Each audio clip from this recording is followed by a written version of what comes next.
In April of last year, there was a lot of excitement about an image of a black hole that scientists at NASA captured using radio telescopes. This is the first ever image of a black hole, something that physicists like Albert Einstein and Stephen Hawking theorized to exist, but had not yet been directly observed.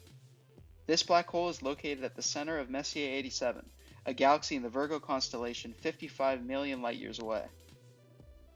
A light year is a unit of measurement that we use to describe the distance covered by a beam of light traveling through the vacuum of space unimpeded for a year. Now, if you've ever used a flashlight, you'll have probably noticed that it takes virtually no time at all for the source to illuminate whatever you happen to be pointing at. And that is because light is, moving super duper fast. Who'd have guessed?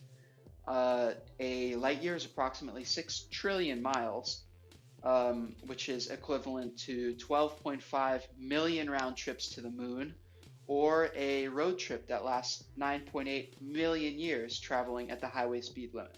Supermassive black holes like M87 can be found at the center of galaxies. Galaxies orbit black holes in a similar way that our solar system orbits the sun. In fact, our very own Milky Way galaxy has a black hole at its center, Sagittarius A. Our black hole is 4.5 million times the mass of our sun. Messier 87 is not that much bigger of a galaxy, but is home to a much bigger black hole at its center, at a whopping 2.4 billion times more massive than the sun.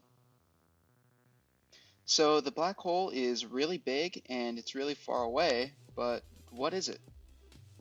In the picture, it sort of just looks like a ring of light surrounding an empty space.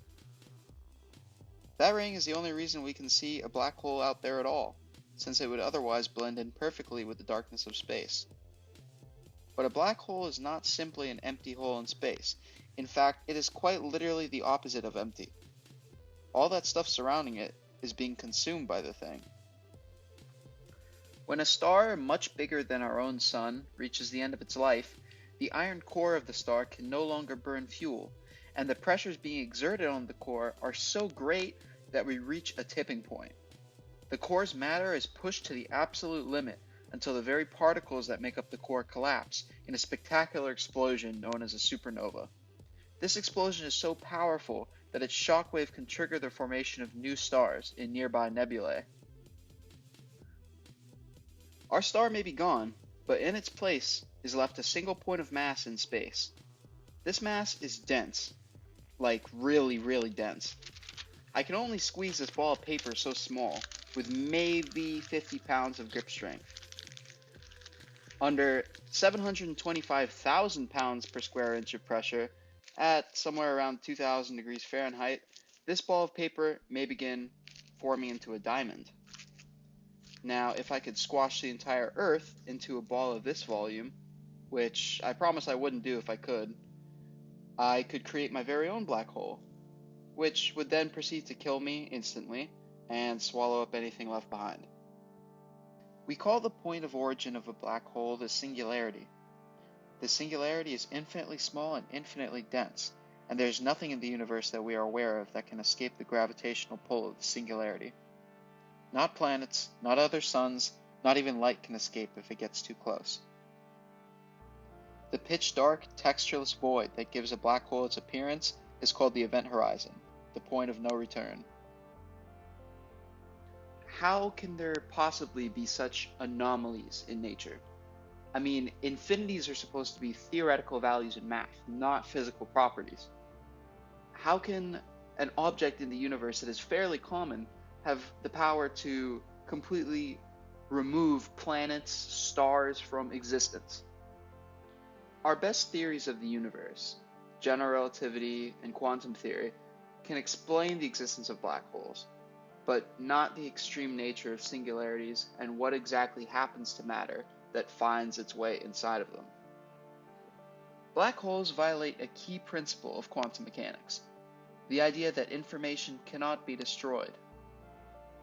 The film Interstellar features a black hole that acts as a portal to some new dimension of spacetime, where Matthew McConaughey communicates with his daughter on Earth through a time loop. Now, this idea isn't totally baseless. In one of his final papers, Stephen Hawking suggests a solution to the black hole information paradox. When an object falls into a black hole, it isn't completely gone. Its information is preserved as soft light particles on the event horizon of the black hole. Hawking describes this as hairs of information left on the event horizon. If this is true, black holes created very early in the universe's history could be storing billions of years worth of information in their event horizons. What would we see if we could gain access to that information? Even if we could, would it mean a one-way trip before our information becomes another hair added to a black hole? Thanks for watching.